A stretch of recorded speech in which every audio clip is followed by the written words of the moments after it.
भागवत भगवान की है ताली बजाते हुए। आरती, हाँ आरती।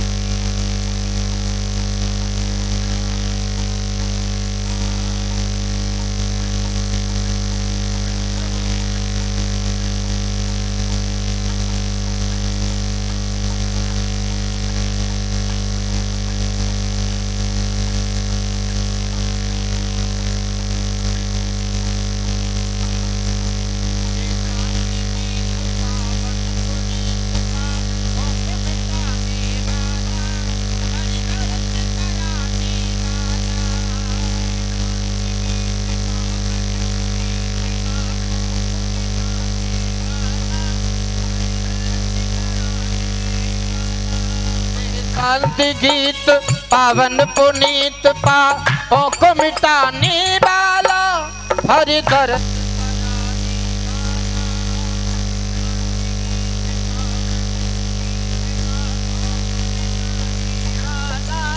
हरिदरति कराने वाला, ये सुख करनी ये दुख हरनी, दुख करनी ये दुख हरणी, जग के मंगल की आरती, पापियों को पाप से है तारती। भागवत भगवान की है आरती, हाँ आरती। जय हो। पापियों को पाप से है तारती। राधे ताली सेवा करते रहे सभी लोग।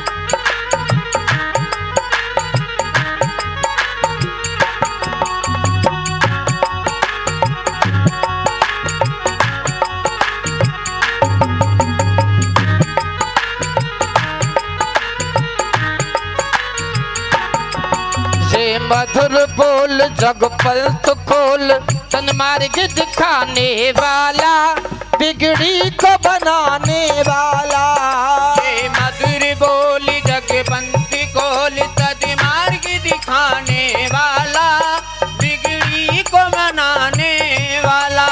ये मधुर बोल जग पंथ खोल, सन्मार्ग दिखाने वाला, बिगड़ी को बनाने वाला। ये मधुर बोल जग पंथ खोल, तन मार्ग दिखाने वाला, बिगड़ी को मनाने वाला। श्री राम यही घन श्याम यही, श्री राम यही घन श्याम यही, प्रभु की महिमा की आरती, पापियों को पाप से है तारती। भागवत भगवान की है आरती, हाँ आरती। पापियों को पाप से है तारती, पापियों को पाप से है तारती, पापियों को पाप से है तारती। कर्पूर गौरम करुणावतारम संसारे सारम भुजगेन्द्रहारम सदा वसंतम हृदयारविन्दे भवम भवानी सहितं नमामि। त्वमेव माता च पिता त्वमेव, त्वमेव बन्धु जता त्वमेव, त्वमेव विद्या द्रविणं त्वमेव, त्वमेव सर्वं मम देव देव। हरि बोल हरि बोल हरि बोल हरि बोल हरि बोल हरि बोल हरि बोल हरि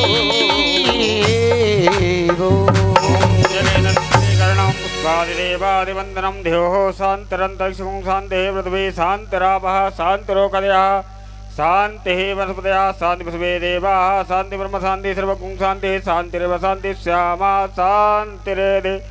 अथ मंत्र पुष्पांजलि। सभी भक्त अपने स्थान पर।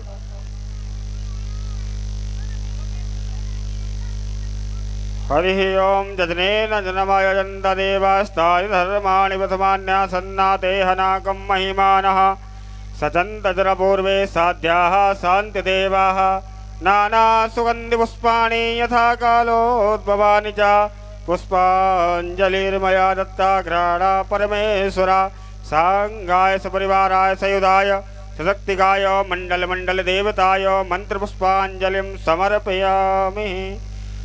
बोल माँ के बिहारी लाल की जय। बोल वृंदावन धाम की जय। बोल भागवत महापुराण की जय। बोल सद्गुरुदेव भगवान की जय। बोल पूज्य व्यास जी महाराज की जय। जय जय श्री राधे। जय जय श्री राधे। जय जय श्री राधे श्याम।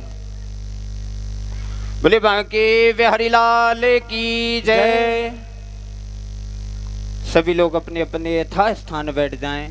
महाराज श्री मंचासीन हो चुके हैं।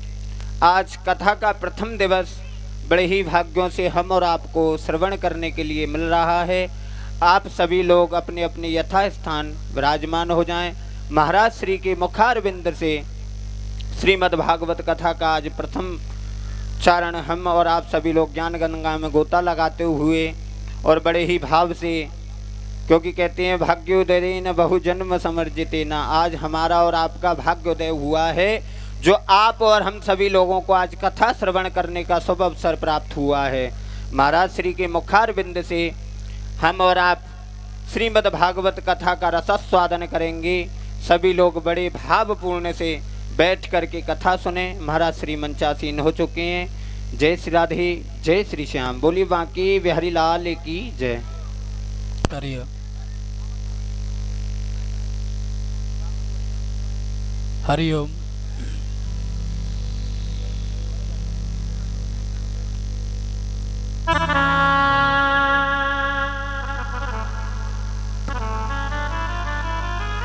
हरि ओम।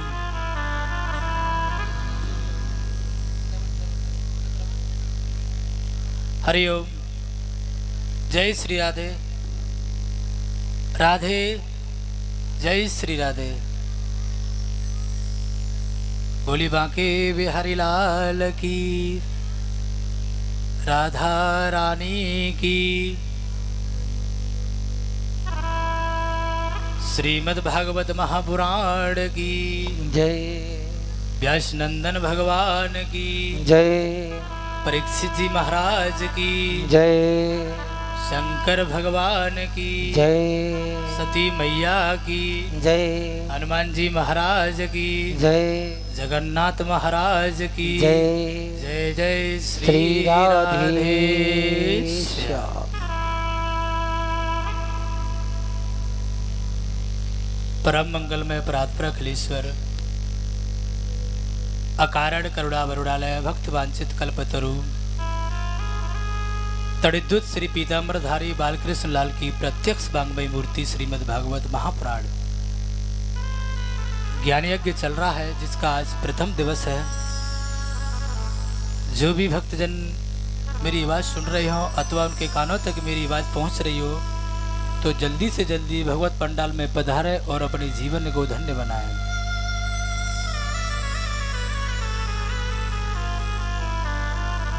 सभी लोग जो कार्यकर्ता हैं कृपया बच्चों पर विशेष ध्यान दें, इधर उधर न घूमें, उनको विशेष करके बैठा दें और शांति पूर्वक आवाज नहीं आनी चाहिए।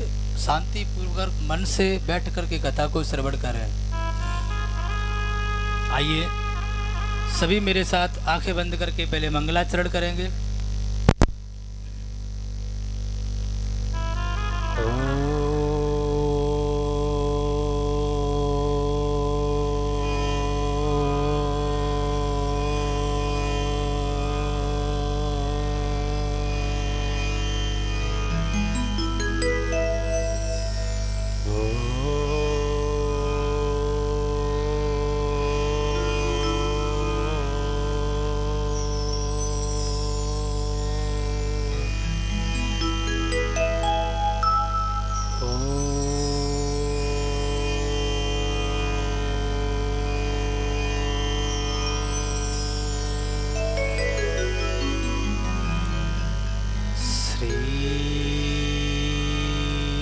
गणेशाय नमः। श्री सरस्वत्यै नमः। श्री गुरुचरणकमलेभ्यो नमः।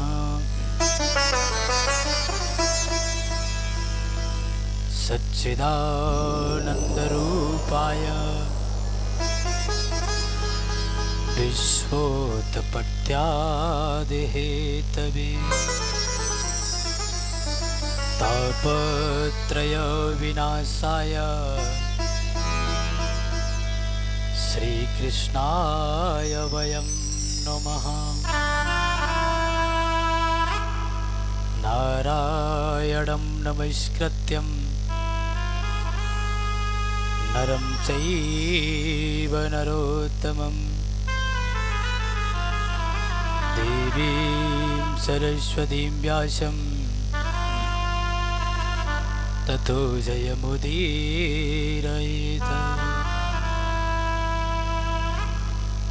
या देवी सर्वभूतेषु बुद्धिरूपेण संस्थिता नमस्तस्यै नमस्तस्यै नमस्तस्यै नमो नमः। राधा मेरी स्वामिनी मैं राधे तिरोदास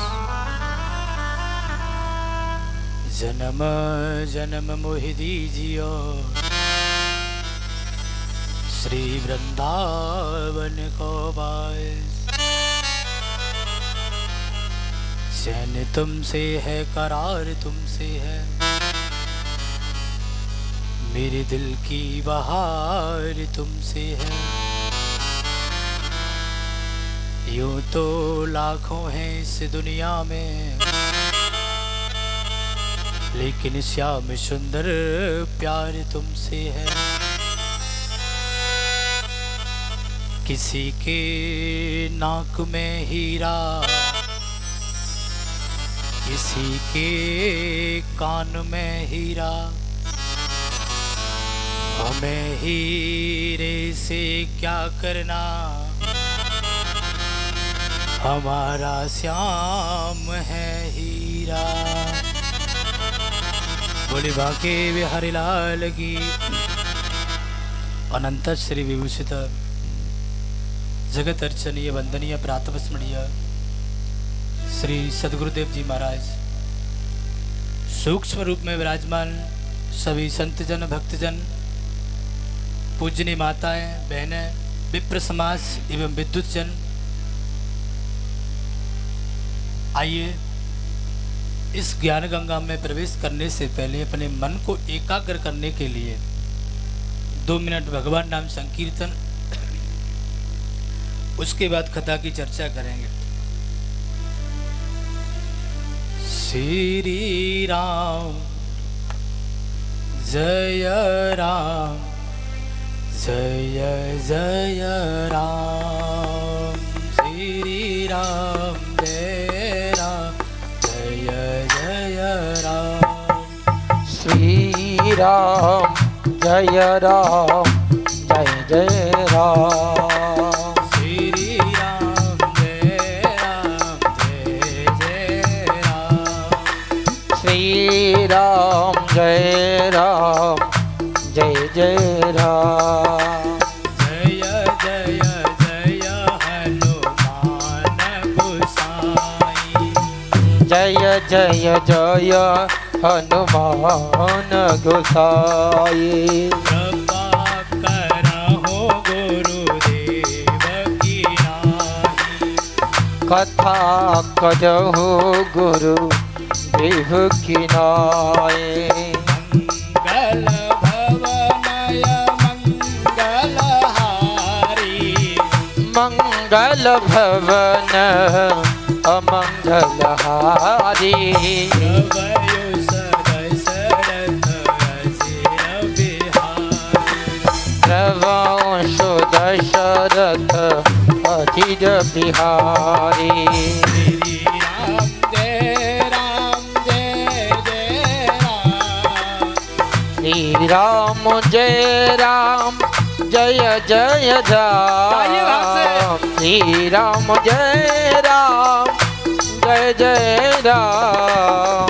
रघुपति राघव नारियों की सेवा करते हुए राम पतित पावन सीताराम।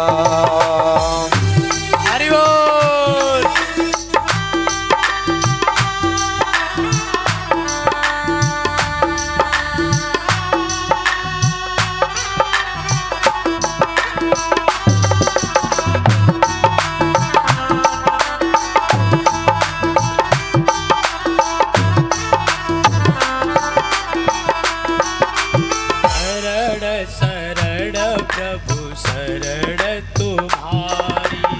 शरण शरण प्रभु शरण तुम्हारी। अब राखो प्रभु लाज हमारी।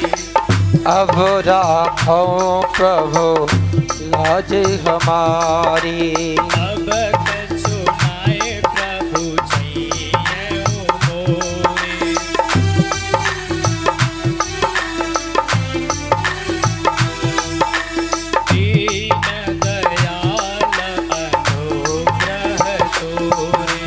दीन दयाल अनुग्रह तोरे।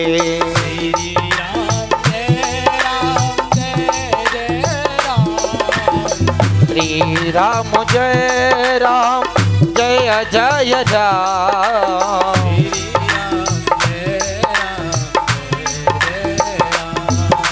श्री राम जय राम जय जय राम।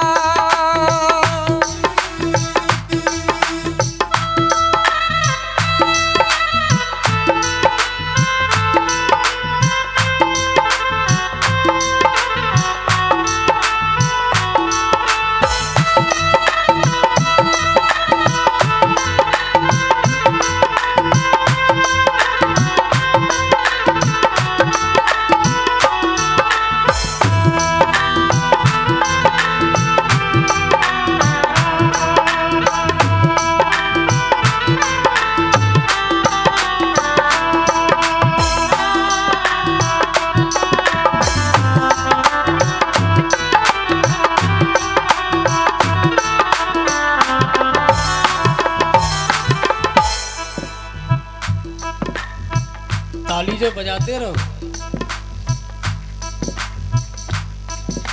तालियों की बात।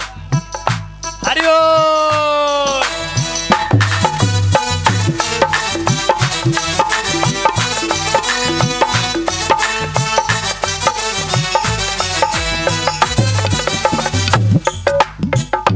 पता है तालियां कौन नहीं बजाता कीर्तन में? तालियां वो नहीं बजाते जिनको कुछ गम होता है। तालियां वो नहीं बजाते जिनको कुछ गम होता है। तालियां तो वो बजाते हैं जिनके बाजुओं में दम होता है। हरि बोल।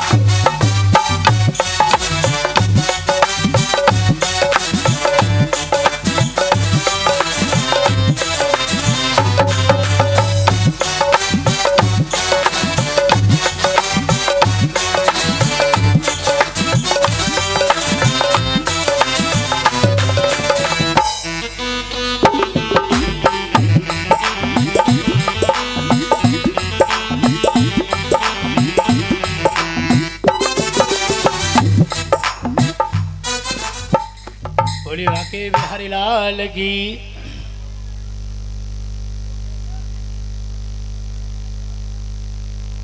अब अरे व्यवस्थापक बच्चों को बैठा दो। अरे लोकेश व्यवस्थापक बच्चों को बैठा दो। आइए श्रीमद् भागवत के महात्म्य में आज हम प्रवेश करेंगे। देखिए, एक जन्म का नहीं अनंत जन्मों का जब भाग्य उदय होता है, एक जन्म का नहीं अनंत, अनंत में अब कई जन्म आ गए। एक जन्म नहीं आया, दो जन्म नहीं आए, तीन जन्म नहीं आया, अनंत जन्म। अनंत जन्मों का जब भाग्य उदय होता है तब जाकर के हमको श्रीमद् भागवत कथा श्रवण करने को मिलती है। ये ऐसी कथा है। भाग्योदय न बहु जन्म समर्जिते न सत्संगम चलवते पुरुषो यदा वही। एक जन्म का नहीं, अनंत जन्मों का जब भाग्योदय होता है तब जाकर के हमको ये श्रीमद् भागवत कथा श्रवण करने को मिलती है।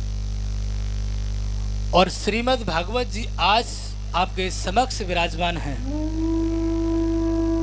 यहाँ भी केवल ये नहीं कि 4 दिन के 2 दिन, कई महीनों से प्रोग्राम चल रहा था भागवत का।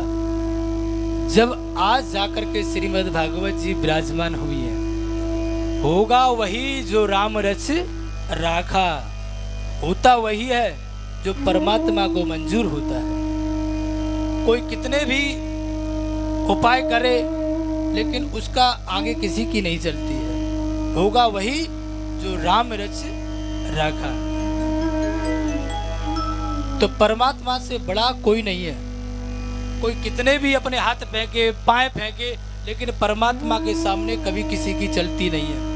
ये लोग वो जानते हैं लेकिन जानकर भी वो अनजान हैं। तो श्रीमद् भागवत के माध्यम में प्रथम श्लोक है कि सच्चिदानंद रूपाय विश्वोत्पत्त्यादि हेतवे तापत्रय विनाशाय श्री कृष्णाय वयं नमः।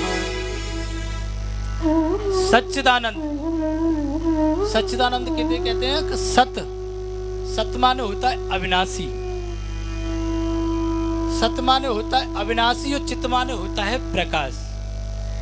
जैसे हम लोगों को जब प्रकाश की जरूरत होती है, तो जैसे रोड चल रही है, कोई ट्यूबलाइट जलाता है, वो स्वयं प्रकाश है, उसको किसी से प्रकाश लेने की जरूरत नहीं है, वो स्वयं परमात्मा प्रकाश है। तो सत कहते हैं अविनाशी को। अविनाशी कौन होता है? परमात्मा। और चित्त कौन है? चित्त भी परमात्मा।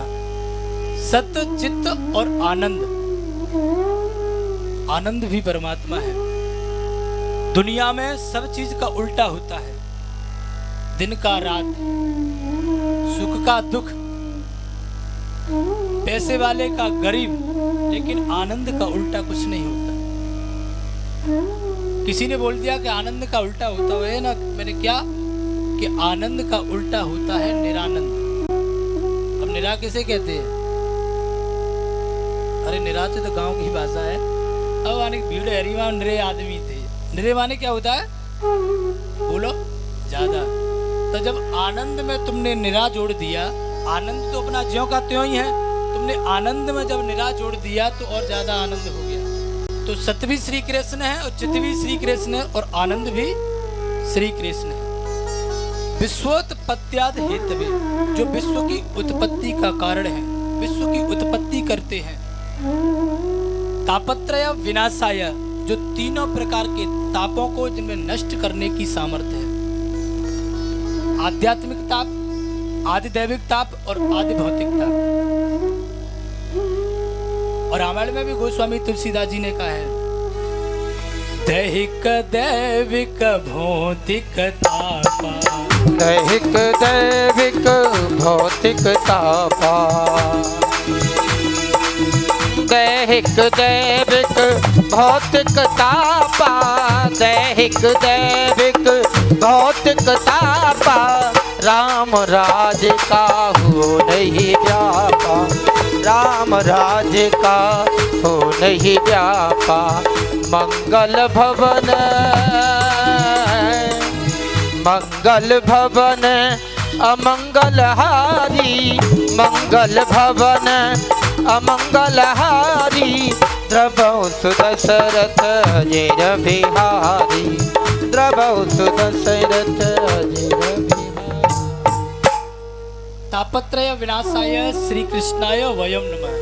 ऐसे भगवान श्री कृष्ण को हम सब प्रणाम करते हैं।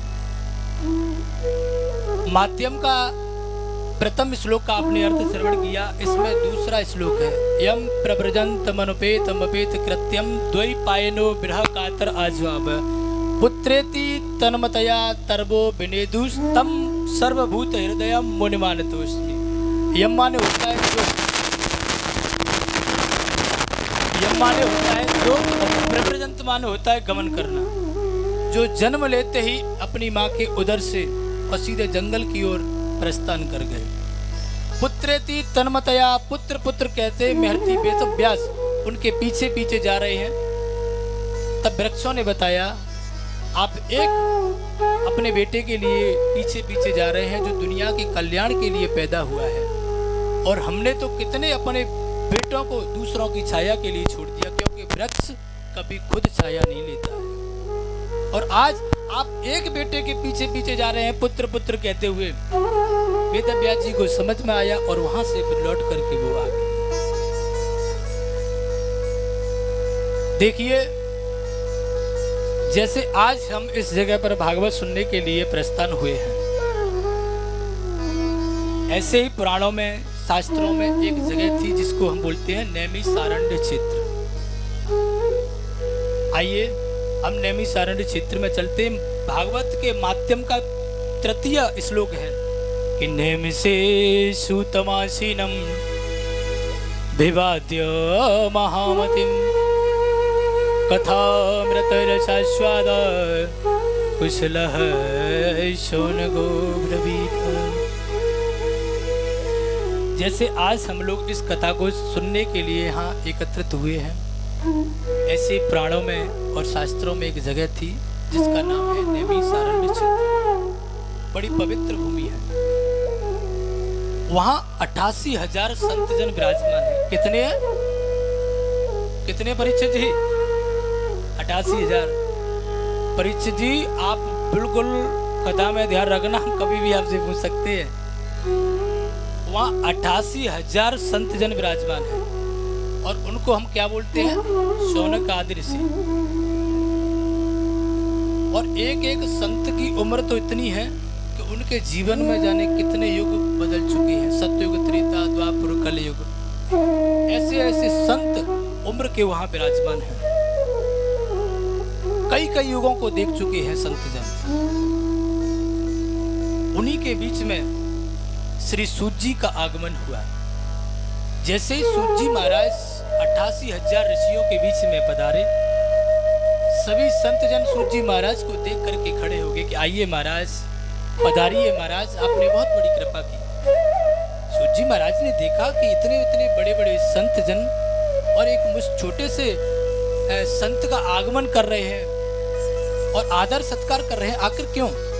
उन्होंने कहा कि देखिए, मैं आपसे उम्र में बहुत छोटा हूं, आप ये क्या कर रहे हैं? उन्होंने कहा कि महाराज, आप संत हैं और हमने आपको नहीं, आपके ज्ञान को प्रणाम किया है। शास्त्र कहते हैं कि धन वृद्धा, बल वृद्धा, आयुष वृद्धाश तथैव च ते सर्वेपि ज्ञान वृद्धाश किंकरा शिष्य किंकरा। कोई धन में बड़ा होता है, कोई बल में बड़ा होता है, कोई आयु में बड़ा होता है, लेकिन सबसे बड़ा तो वो होता है जो ज्ञान में बड़ा होता है। हमने आपको नहीं, आपके ज्ञान को प्रणाम किया है। और महाराज, अज्ञान ध्वांत विद्वम सकोट सूर्य समप्रभा सूताख्यायी कथा सारम मम करण रसायनम। सूची, लेकिन आप अज्ञान ध्वांत विद्वम सकोट सूर्य समप्रभा, अज्ञान रूपी जो अंधकार मानव के हृदय में बैठा है उसको दूर करने के लिए सकोट करोड़ों सूर्यों के समान है। सकोट माने करोड़ों सूर्यों के समान है। आप हमको ऐसी कथा सुनाए, मम करण रसायनम, जो हमारे कानों को प्रिय लगे। आप हमको ऐसी कथा सुनाए जो हमारे कानों को प्रिय लगे। सूत जी महाराज उनके प्रश्नों को सुन करके गदगद हो गए। सूत जी महाराज ने कहा कि ऋषियों,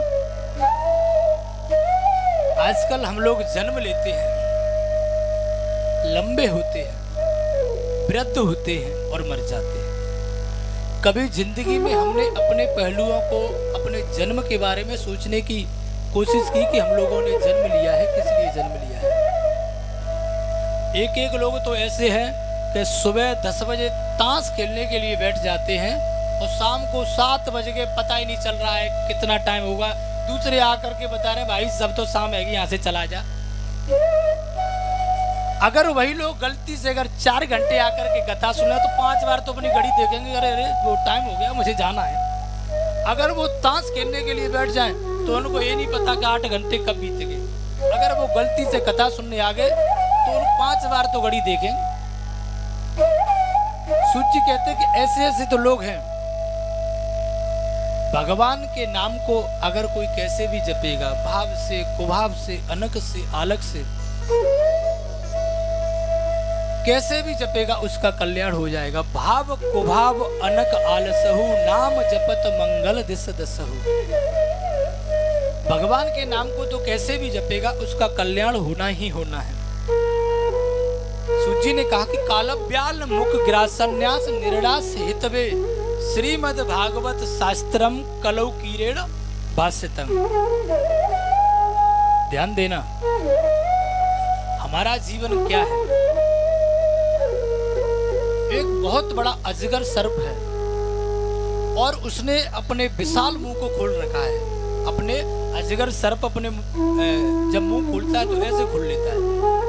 उसने अपने विशाल मुंह को खोल रखा है। अब हम कब तक सुरक्षित हैं उसके गले में?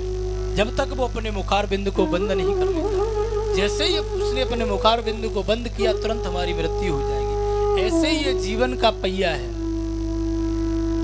ये संसार ऐसे ही अजगर की तरह इसने अपने विशाल मुंह को खोल रखा है और हम इसके बीच में फंसे हुए हैं।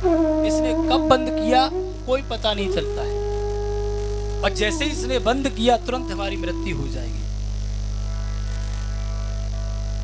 तो महाराज आप कुछ इसका उपाय बताइए। सूत जी महाराज कहते हैं कि देखिए, भागवत कथा सुनो और भागवत कथा श्रवण अधिकारी हर किसी को नहीं होता है। भागवत हर किसी को नहीं बस में कर लेती है। और दूसरी बात ये कि भागवत हर किसी के भाग्य में नहीं है। कहते हैं ना कि वृंदावन की महफिल को बिहारी जी सजाते हैं और भागवत में वही आते हैं जिनको बिहारी जी बुलाते हैं। आपके आसपास में बैठे होंगे, घर कूलर में सोए रहे होंगे, टीवी देख रहे होंगे, लेकिन भागवत में नहीं है क्योंकि उनको बिहारी जी ने बुलाया नहीं है। हर किसी के बस की बात नहीं है, क्योंकि जिस पर असीम परमात्मा की अनुकंपा होती है वही इस कथा को श्रवण करता है। परीक्षिते कथां वक्तुं सभायां संस्थिते सुखे सुधा कुंभ गृहीत्वैव देवास्तत्र समागमनम्। सुखदेव जी ने राजा परीक्षित को कथा श्रवण कराई थी। भागवत रूपी अमृत कलश सुखदेव जी ने राजा परीक्षित को पान कराया था। बताया जब देवताओं को पता चला कि सुखदेव जी महाराज राजा परीक्षित को भागवत रूपी अमृत कलश पिला रहे हैं, तो वो वहां से सीधे सीधे भगवान सुखदेव जी के पास आए कि महाराज इनको तो मरने का श्राप लगा है और आप ऐसा कीजिए, अमृत हमसे ले लीजिए और भागवत रूपी हमको पिला दीजिए। क्योंकि ये देवता होते हैं ना, अपना कार्य बनाने में बड़े कुशल होते हैं कि ऊंचे निवास नीच कर तूती देख न सके पराई विभूति। देवता अपना कार्य बनाने में बड़े कुशल होते हैं। कोई बड़ा आदमी अगर गरीब लोगों से ईर्ष्या करते हैं, ऐसा ही ये देवता करते हैं, केवल इनको अपनी पड़ती है। आए और सुखदेव जी को वो अमृत कलश दिया कि आप ऐसा कीजिए, ये तो राजा परीक्षित को पिला दो और हमको भगवत रूपी पान करा दो। लेकिन सुखदेव जी महाराज ने वो पान नहीं कराया, तुरंत उनको वो कलश वापस कर दिया, लौटा दिया कि नहीं, ये आपका अमृत कलश भागवत की तुलना नहीं कर सकता। सारे शास्त्र एक तरफ होते हैं और श्रीमद् भागवत एक तरफ होती है। उन्होंने जाकर के ब्रह्मा जी से शिकायत की। ब्रह्मा जी ने कहा कि देखिए भागवत रूपी कोई कथा नहीं है, कोई पोथी नहीं है, कोई कविता नहीं है, ये तो साक्षात श्री कृष्ण स्वरूप है। श्रीमद् भागवतो प्रत्यक्ष कृष्ण एव ही, ये साक्षात श्रीमद् भागवत कृष्ण स्वरूप है। उन्होंने तराजू ली और तराजू के एक पलटे में सारे शास्त्रों को रखा और एक पलटे में केवल श्रीमद् भागवत जी को रखा।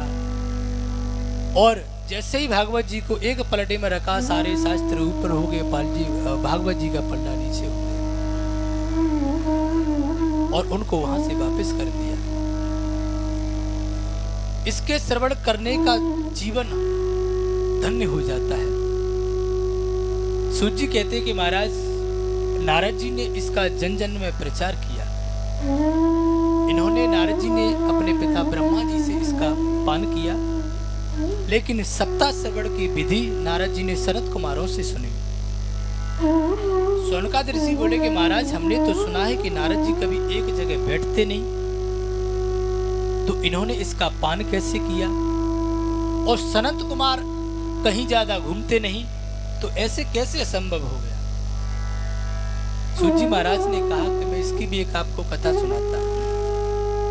एक बार क्या हुआ कि देवर्षि नारद बड़ी तीव्र गति से दौड़े दौड़े जा रहे थे और भद्र का आश्रम में विराजमान चारों भाइयों ने नारद जी से पूछा कि नारद जी क्या बात है, आप क्यों इतनी दौड़े दौड़े जा रहे हो, क्या हुआ? कि कथम ब्रह्मन दीन मुख कुतश्चिंतातुरो भवान त्वरितं गम्यते कुत्र कुतश्चागमनं तव। नारद जी क्या बात है, बड़े उदास दिखाई पड़ते हो। हमने तो सुना है कि जो भी अगर आपका दर्शन कर ले और रोता हुआ भी हंसने लगता, और आज आप स्वयं उदास हैं, क्या कारण है बताइए तो सही। नारद जी ने कहा कि भगवान कोई कारण नहीं, कि नहीं कोई कारण तो होगा, आप स्वयं आज उदास हैं। और हमने सुना है कि अगर कोई नारद जी का दर्शन कर ले तो उसका जीवन धन्य हो जाता है और रोता हुआ भी हंसने लगता है, और आज स्वयं आप यानी कि नारद जी उदास हैं।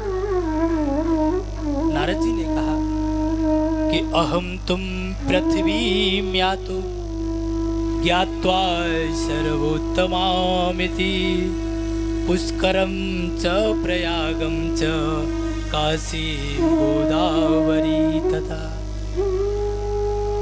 नारद जी ने कहा कि मैं पृथ्वी को श्रेष्ठ समझ करके पृथ्वी पर आया, पृथ्वी को बड़ा श्रेष्ठ समझ करके पृथ्वी पर आया। पुष्करम च प्रयागम च काशीम गोदावरी तथा। श्लोक कह रहा है, देखिए मैं जो कहूंगा श्रीमद् भागवत से ही बोलूंगा, मैं कोई अपने मन से नहीं बोलूंगा, क्योंकि मैं जानता ही नहीं। जो भागवत जी बोलेंगी और वही श्लोक होगा जो आपको, श्लोक वो होगा जिसका अर्थ होगा, कटपीस नहीं होगी यहाँ कि कोई श्लोक दे दिया कहीं कहीं तो कहूँ का रो रहा और भानुवती ने गोमता, वो चीज नहीं मिलेगी। श्लोक भी वही होगा और अर्थ भी वही होगा। और एक चीज और, अभी कलश यात्रा हो रही थी तो किसी ने पूछा था कि आचार्य जी से कुछ प्रश्न करना है। कोई प्रश्न किया होगा किसी से कि जी आचार्य जी एक प्रश्न का उत्तर नहीं बता सकते। तो देखिए पहली बात तो ये कि मैं, आप सब लोग मुझे जानते हैं कि मैं कभी घमंड नहीं करता, ना अहंकार करता हूँ। लोगों के बीच में उनके साथ खेलता हूँ, बच्चों के साथ में, बच्चों बूढ़े बड़े के साथ में, सब लोग जानते हैं ना मैंने कोई अहंकार करता, ना मैं कोई घमंड करता। पर उन्होंने प्रश्न किया था किसी से कि सुदामा जी ने कृष्ण भगवान से कितने मुट्ठी चावल खाए थे। वैसे तो मेरे बताना जरूरी नहीं हो क्योंकि हमारा गांव का बच्चा बच्चा जानता है, हमारे गांव का यूं ही राधे धाम नाम नहीं पड़ा है, बच्चा बच्चा जानता है इस चीज को। तो लेकिन अगर किसी को कुछ पूछना हो, इस व्यासपीठ से मैं बोल रहा हूँ, किसी को कुछ पूछना हो और किसी की 7 दिन तक कोई शंका हो तो पंडित जी से आकर के अपनी पर्ची दे जाना, उसका तुरंत उत्तर मिलेगा। तो कहना नहीं मत कहना, अगर नहीं मिले तब कहना, अगर उत्तर नहीं मिले तब कहना। पहले ही अपने दिमाग से मत बोलना कि आचार्य जी नहीं है। आचार्य जी का मतलब ये नहीं कि तुम्हारे साथ यहाँ रह रहे हैं लॉकडाउन में, कि खेल रहे हैं, कि बैठे हैं, तो इसका मतलब वो कुछ नहीं जानते। मैं कह रहा हूँ कि पंडित जी को अपना प्रश्न की पर्ची दे जाना, उत्तर वही मिलेगा जो आप पूछोगे, और उत्तर भी वो मिलेगा, एक नहीं, एक उत्तर के कम से कम 4 जवाब मिलेंगे। तो कहना, वरना कहना मत कि आचार्य जी नहीं जानते कि जानते हैं। आज मैंने देखा था, कुछ ऐसी चीजें देखी जो आज पहली बार मैंने देखा है अपने गांव में। कहना नहीं चाहिए, छोड़ो। आइए तो परिचित जी महाराज कथा पे चले। नारद जी ने कहा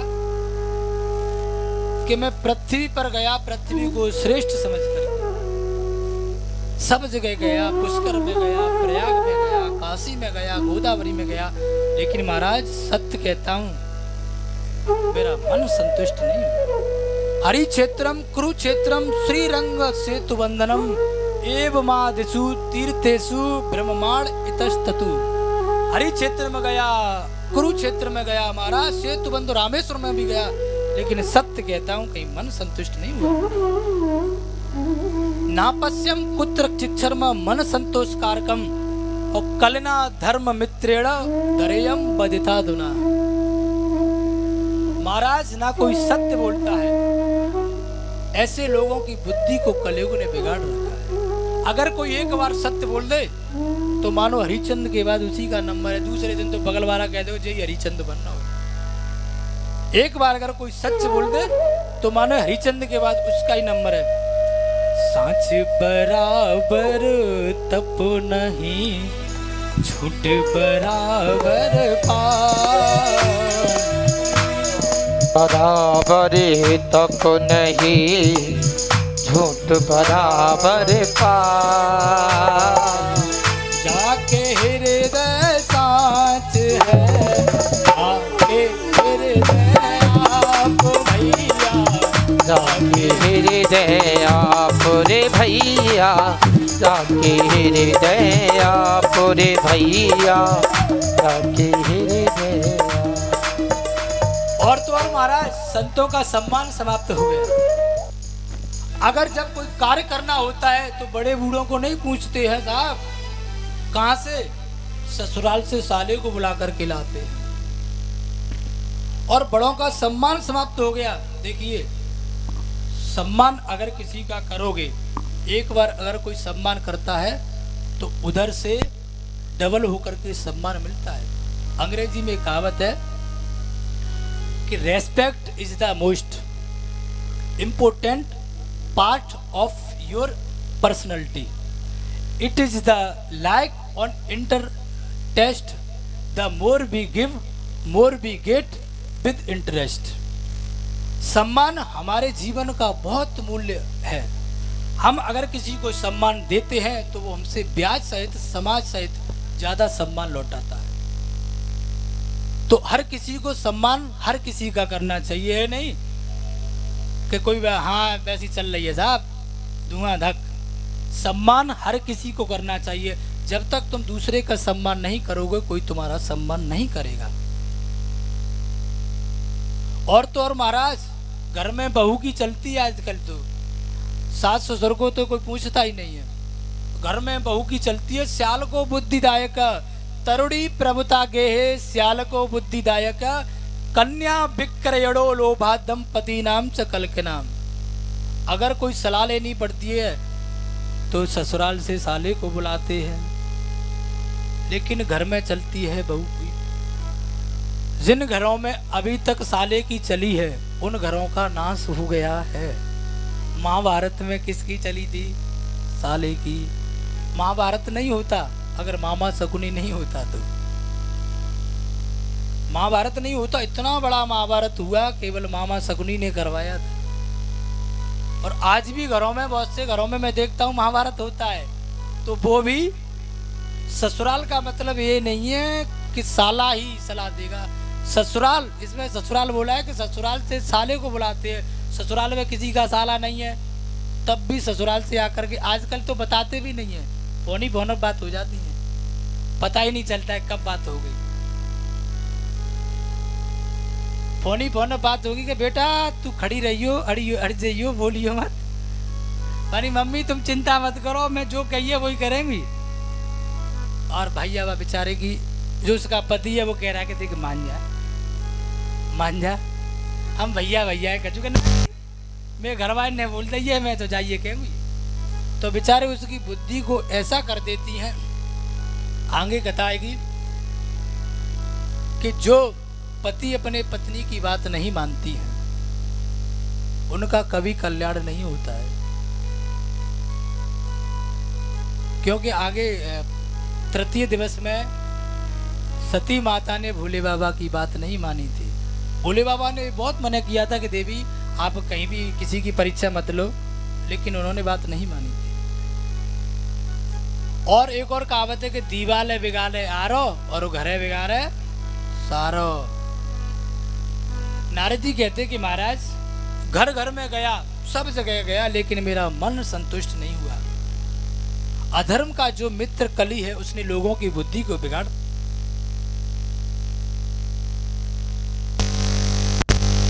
हरि गुण गाहा और गावत नर पावे भवथा। कलयुग ने लोगों की बुद्धि को बिगाड़ रखा है महाराज, कोई किसी की नहीं सुनता। लेकिन महाराज जब मैं वृंदावन में गया तो मैंने क्या देखा कि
हरिओम।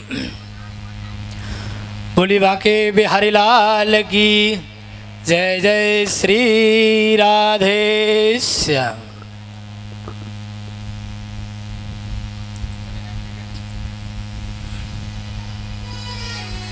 उन्होंने कहा कि महाराज जब मैं वृंदावन में गया तो मैंने क्या देखा।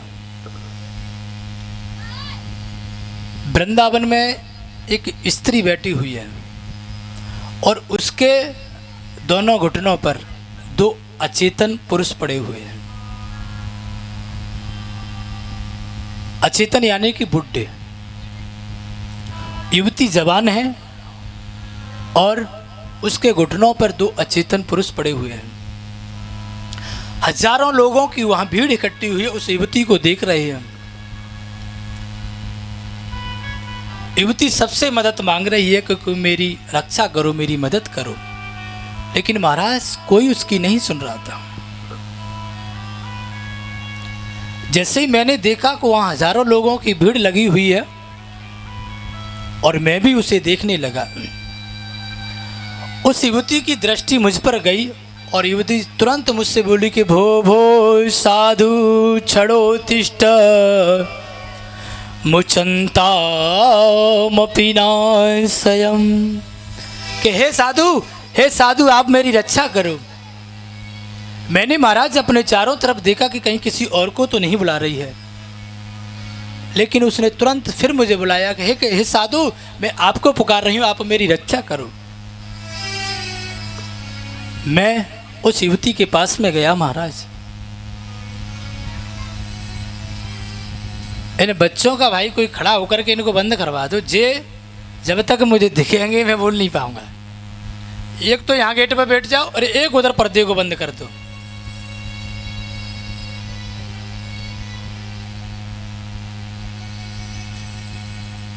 बोली बांके बिहारी लाल की। महाराज उस युवती के जो घुटनों पे दो पुरुष पड़े हुए थे वो दोनों वृद्ध थे। मैं उस युवती के पास में गया, मैंने बोलो देवी क्या बात है, आप कौन हैं और आपके जो जंगा पर जो अचेतन जो पुरुष पड़े हैं वो कौन हैं। उस युवती ने कहा कि महाराज मैं भक्ति हूँ और मेरा नाम है भक्ति। और आपके बगल में जो जंगा पर पड़े हैं ये कौन है? कि मेरे दोनों बालक हैं। कि ये कौन है? कि एक का नाम ज्ञान है और एक का नाम वैराग्य है। महाराज मैं तो देख कर के दंग रह गया कि जिसकी माँ जवान हो और दोनों बेटा बूढ़े हो चुके हैं, उसकी माँ के दिल पर क्या बीतेगी। मैंने कहा देवी ये कैसे हुआ? कि मैं सब जगह गई, कर्नाटक उत्पन्न कर्नाटके, मैं महाराज सब जगह गई घूमने के लिए, वहाँ तो मैं वृद्ध रही, मेरे बेटे दोनों जवान रहे। जैसे ही मैं वृंदावन में आई तो मैं तो जवान हो गई और मेरे बेटे दोनों बूढ़े हो गए। ये वृंदावन की महिमा है कि वृंदावन में केवल एक भक्ति ही जवान है, बाकी के तो सब वहाँ बूढ़े ही बूढ़े हैं। वृंदावन में भक्ति ही जवान है। अगर किसी के अंदर ज़्यादा ज्ञान है, माने कि साहब हमारा बेटा वहाँ पढ़ रहा है दिल्ली, हमारा बेटा काशी में पढ़ रहा है, हमारा बेटा वहाँ पढ़ रहा है, ज्ञान है, ज्ञान के साथ अगर भक्ति नहीं है तो उसका ज्ञान भी बेकार है। ज्ञान के साथ अगर भक्ति नहीं है तो उसका ज्ञान भी बेकार है। अगर एक बार भक्ति है, ज्ञान कम है, तो उसका भी जीवन धन्य है। ज्ञान के साथ भक्ति होना बहुत ज़रूरी है। ज्ञान ही ज्ञान है कि मेरा बेटा बहुत प्रचंड विद्वान है, ज्ञान है, और बेटा एकदम ज्ञान के मारे अकड़ में चल रहा है, तो उसका ज्ञान भी बेकार है, किसी काम का नहीं है उसका ज्ञान। ज्ञान के साथ भक्ति होना बहुत जरूरी है। तो वृंदावन में केवल भक्ति जवान थे। उन्होंने कहा कि तो देवी बताओ क्या करूं? कि महाराज कुछ भी कीजिए, और आप तो संत हैं, अगर आप इसका उपाय नहीं बताओगे तो कौन बताएगा।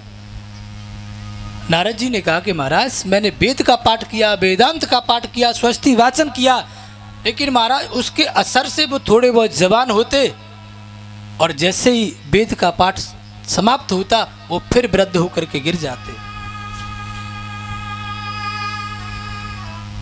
तो महाराज मैं क्या करूं? मैं आपकी शरण में हूं, आप मुझे कुछ ऐसा उपाय बताएं जिससे मैं ज्ञान वैराग्य का बुढ़ापा दूर कर सकूं। आप कुछ तो बताएं महाराज। सनत कुमारों ने कहा कि नारद जी उसके लिए आप भागवत का पाठ कराओ, भागवत श्रवण कराओ, और भागवत श्रवण करने से उनका बुढ़ापा दूर हो जाएगा। उन्होंने तुरंत सनत कुमार के पास गए और सनत कुमारों ने नारद जी को 3 आसन दिए। 3 आसन दिए और 3 आसन नारद जी ने बिछा दिए। एक आसन भक्ति के लिए, और एक आसन ज्ञान के लिए, और एक आसन वैराग्य के लिए। सनत कुमारों ने श्रीमद् भागवत को पढ़ना प्रारंभ किया, और भक्ति देवी से नारद जी ने कहा कि आप आइए यहाँ विराजमान हो जाइए। 1 दिन हुआ, 2 दिन हुआ, ऐसे लगातार 7 दिन तक कथा चली। 7वें दिन भक्ति देवी का और ज्ञान वैराग्य का बुढ़ापा दूर हो गया, और भक्ति देवी अपने ज्ञान वैराग्य बेटों के साथ खड़ी होकर के झूमने और नाचने लगी, और बोली कि महाराज आपने तो मेरा जीवन धन कर दिया, और कीर्तन करने लगी और नाचने लगी। आइए यहाँ भी भक्ति देवी के साथ, वहाँ तो भक्ति देवी कर रही हैं, सनत कुमार करा रहे हैं, और यहाँ आप लोग कीर्तन करेंगे झूमते हुए। हरि बोल। बसा लो वृंदावन में, बसा लो वृंदावन में, बसा लो वृंदावन में, बसा लो वृंदावन में। अपने चरणों में दे दो ठौर, निज चरणों में दे दो ठौर। बसा लो वृंदावन में, बसा लो वृंदावन में।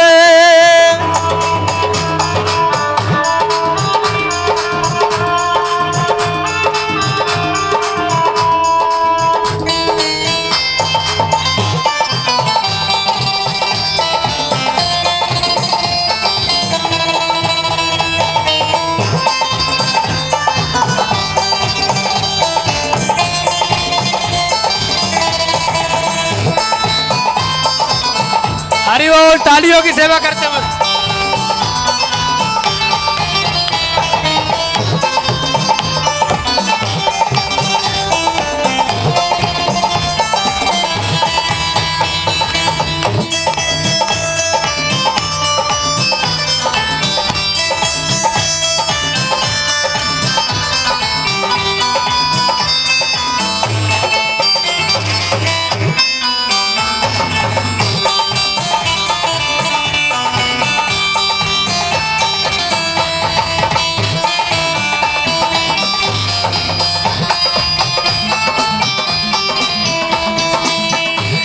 हो सौंप दिया अब जीवन तो है, सौंप दिया अब जीवन तो है, रखियो जिस विध रखना होवे।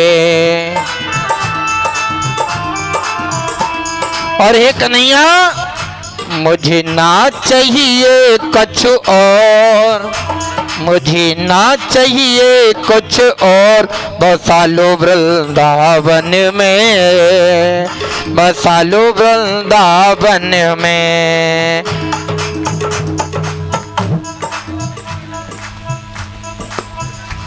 देखो ये 7 दिन मिले, आनंद लो और हाथ बांध करके मत बैठो, क्योंकि मैं सबसे ऊंचा बैठा हूं, मुझे पता है कौन कौन क्या कैसे बैठा है। तुम मेरा साथ दो, मैं तुम्हारा साथ दूंगा, 7 दिन में वृंदावन बना जाऊंगा। हरि बोल। नटवर तू मेरा कान्हा तू, मोहन तू मेरा छलिया तू,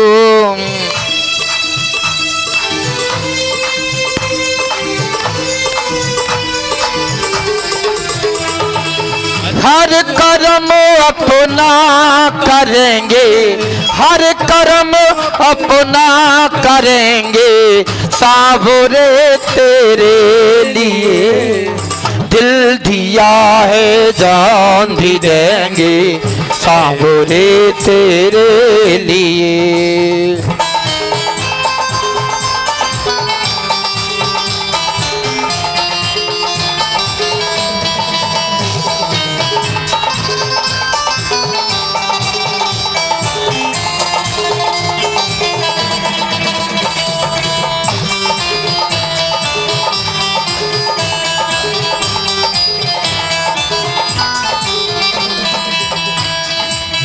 देखो जिंदगी हर किसी को नहीं मिलती है, केवल कलयुग में कीर्तन भजन ही, और इसके अलावा बाबूजी कुछ है ही नहीं, है तो नहीं।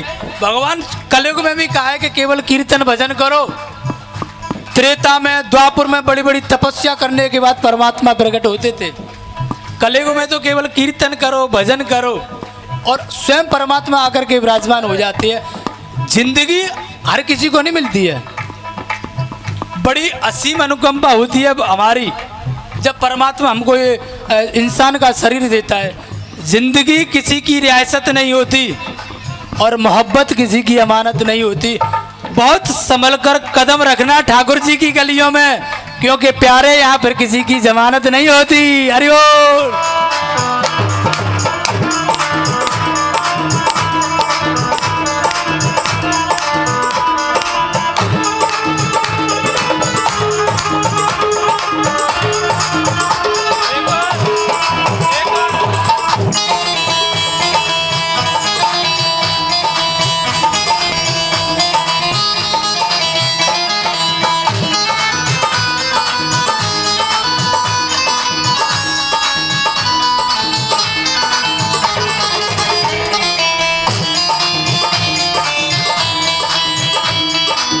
चाहे गोपी ग्वाल बना लो, चाहे गोपी ग्वाल बना लो, लता पता चाहे डाल बना लो। और हे कन्हैया चाहे ब्रज का बना लो हमें मोर, चाहे ब्रज का बना लो हमें मोर, बसा लो वृंदावन में, बसा लो वृंदावन में, बसा लो वृंदावन में, बसा लो वृंदावन में।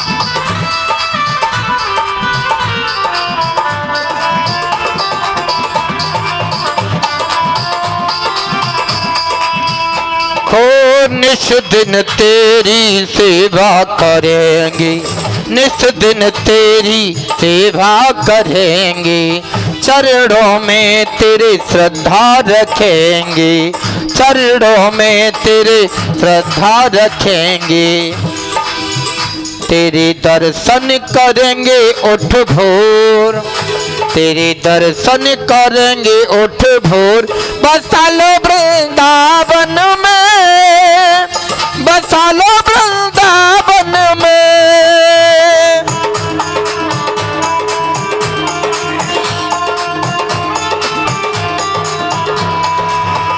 अपने चरणों में दे दो ठौर, निज चरणों में दे दो ठौर, बसा लो वृंदावन में, बसा लो वृंदावन में, बसा लो वृंदावन में, बसा लो वृंदावन में, बसा लो वृंदावन में, बसा लो वृंदावन में, बसा लो वृंदावन में, बसा लो वृंदावन में। चाहे ब्रज का बना लो कोई मोर, बसा लो वृंदावन में, बसा लो वृंदावन में।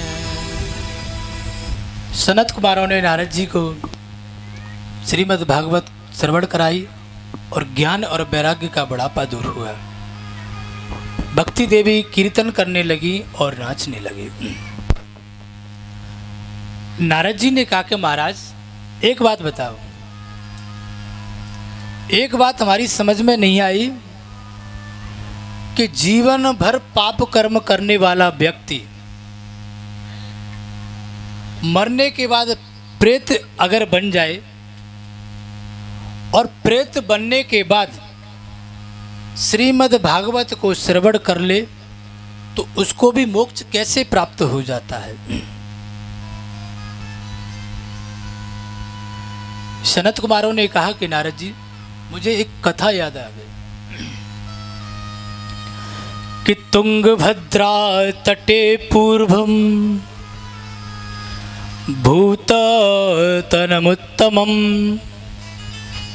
यत्वर्णाश्वधर्मेण सत्यसत्यकर्म तत्परा।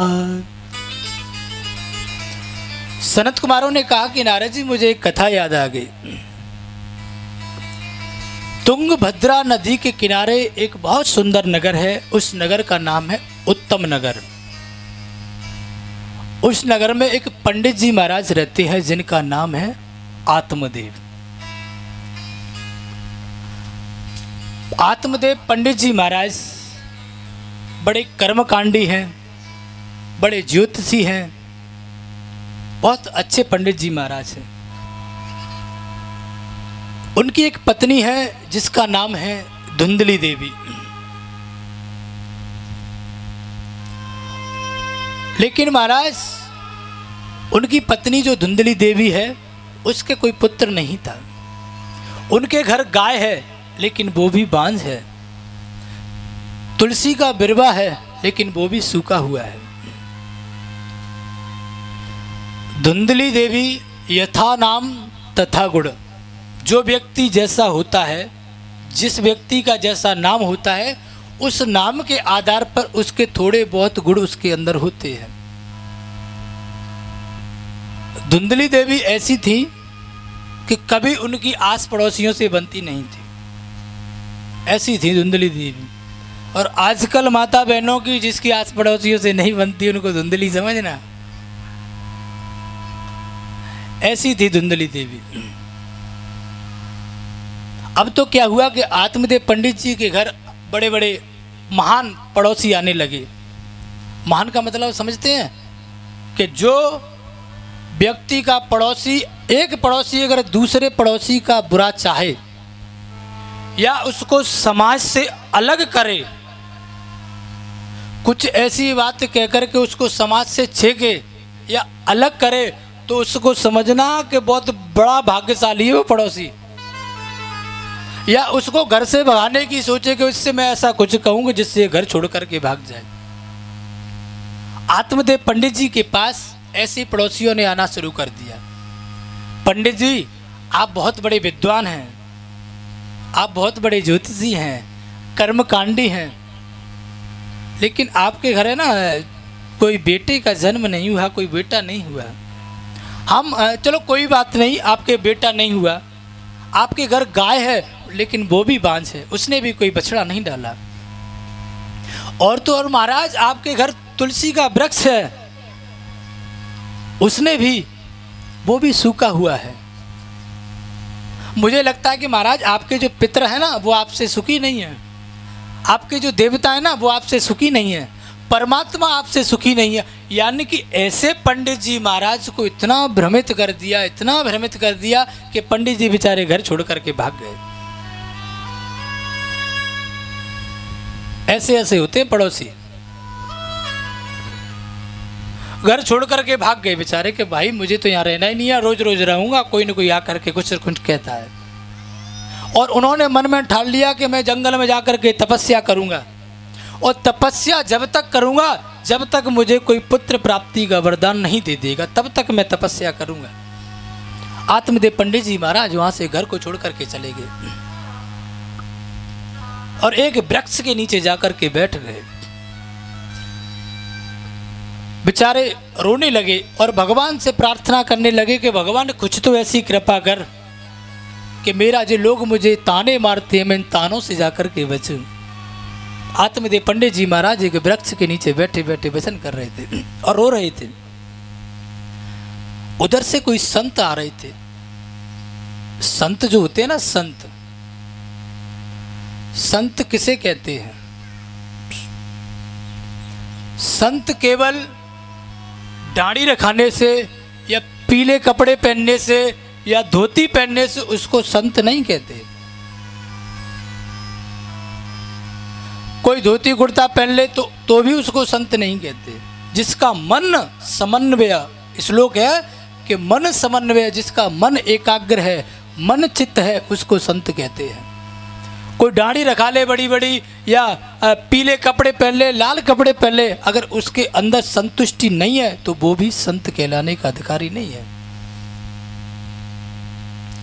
आत्मदेव पंडित जी महाराज वृक्ष के नीचे बैठे हुए थे।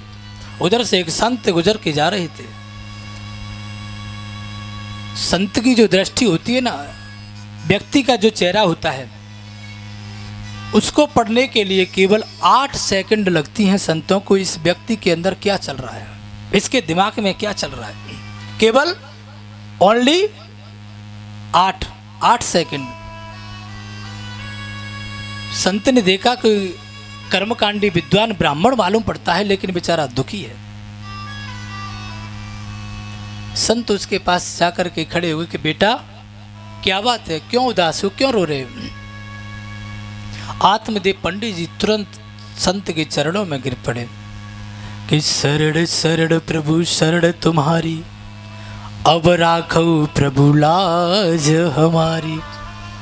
कि महाराज मैं आपकी शरण में हूं, आप मेरी कुछ रक्षा करें, मैं आपकी शरण में हूं। कि बेटा बात तो बता क्या हुआ?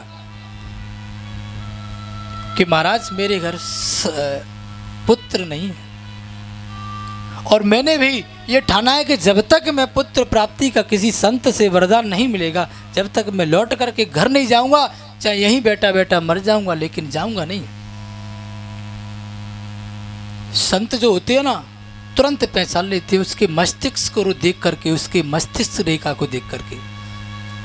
उन्होंने आत्मदेव पंडित जी की मस्तिष्क रेखा को पढ़ा और तुरंत बोल दिया कि बेटा तेरा इस जन्म में क्या, तेरे अगले जन्म तक तुझे पुत्र प्राप्ति का सुख नहीं है।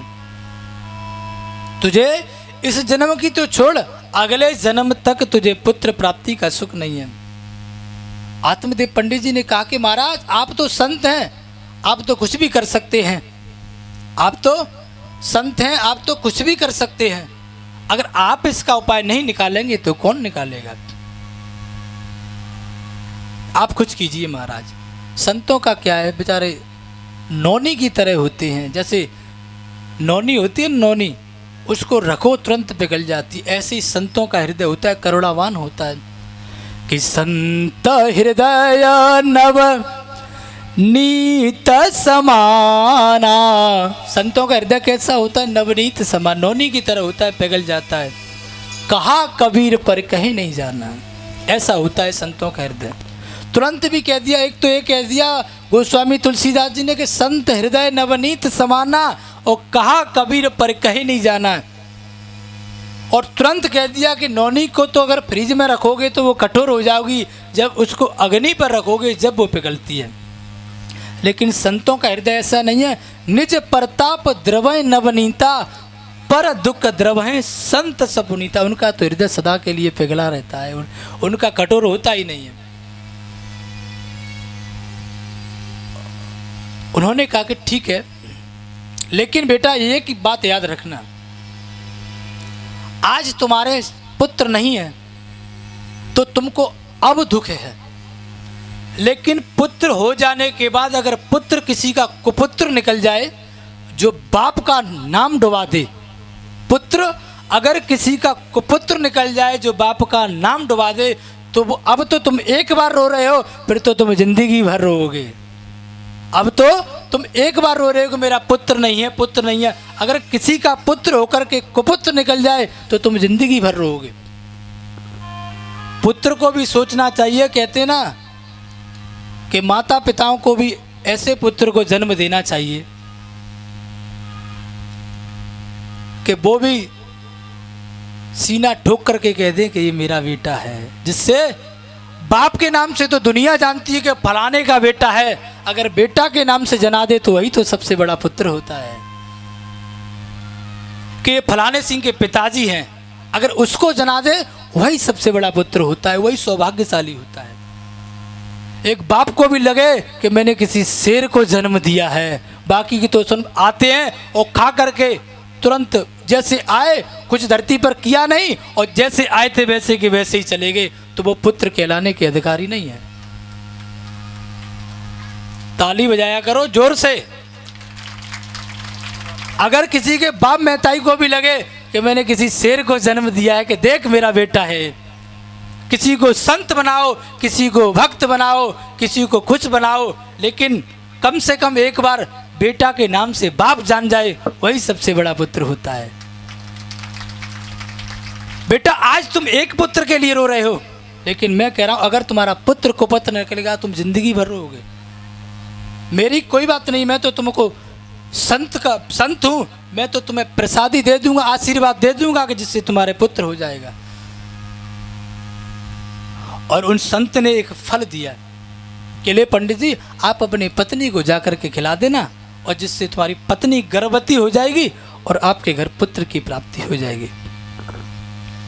आत्मदेव पंडित जी अपनी पत्नी के पास लेकर के आए, जिसका नाम था धुंधली देवी, कि देवी एक संत ने मुझे प्रसाद दिया है, एक फल दिया, आप इसको खा लो और आप गर्भवती हो जाओगी, हमारे घर पुत्र की प्राप्ति हो जाओगी। लेकिन धुंधली देवी ऐसी थी, उसने सोचा कि मैं इस फल को खाऊंगी, मेरे 9 महीने तक गर्भ रहेगा, मेरी ननद आई, मैं खटिया में से उठूंगी नहीं, वो आई, मैं कहीं जाऊंगी नहीं, और मेरे घर में से कुछ ले गई तो मैं नहीं खाऊंगी इसको।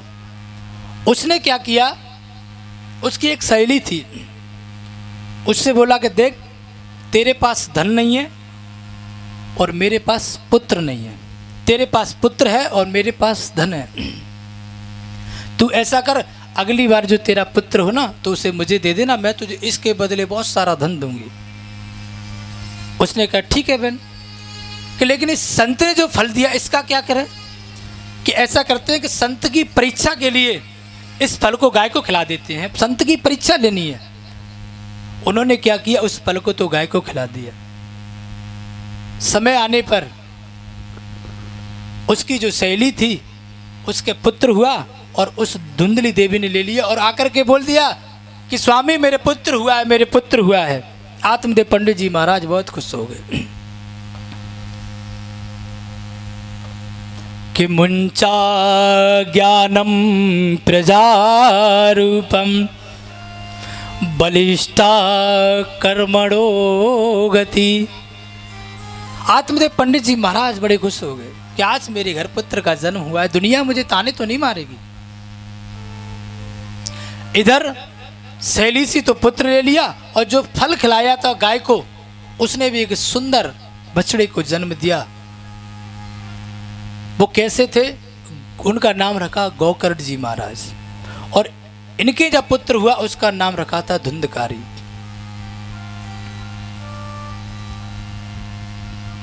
धुंधकारी नाम रखा, और उसका गाय के जो पुत्र हुआ उसका नाम रखा गोकर्ण।